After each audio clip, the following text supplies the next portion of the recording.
Willkommen zur Videoanleitung des Patagona Price Monitors. Hier wollen wir den Preisimport über das Plenty Markets Plugin erklären.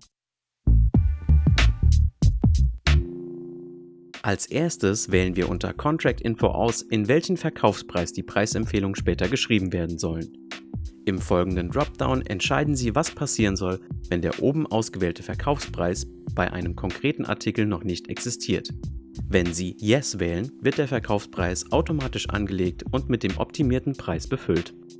Wenn Sie No auswählen, wird kein Verkaufspreis angelegt und auch kein Preis übernommen. Wir raten hier daher eigentlich immer Yes auszuwählen. Unter dem Reiter Price Selection kann man einstellen, für welche Artikel die Preisempfehlungen automatisch übernommen werden sollen.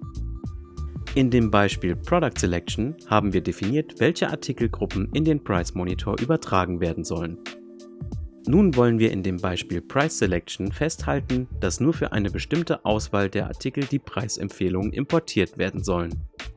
Dies ist vor allem dann sinnvoll, wenn man für einen bestimmten Teil des Produktsortiments die Preise automatisieren möchte und für einen anderen Teil das Monitoring nutzen möchte, um die eigene Position, die Wettbewerber oder die Marktsituation zu untersuchen. Unter Price Import lässt sich der automatische Preisimport aktiv schalten. Sobald die Preisberechnung im Price Monitor abgeschlossen wurde, erfolgt unmittelbar die Übermittlung der neuen Preisempfehlung. Der Preisimport kann übrigens über den Button Import Now manuell angestoßen werden. Hier wird jeder Datenaustausch im Plugin protokolliert. Über den Link gelangen Sie zu dem jeweiligen Protokoll, in welchem Sie genauer erkennen können, welche Preise importiert wurden und für welche keine Anpassung erfolgte. Nun haben Sie erfolgreich das Plugin mit Ihren Artikeln eingerichtet. Wir wünschen eine erfolgreiche Preisoptimierung.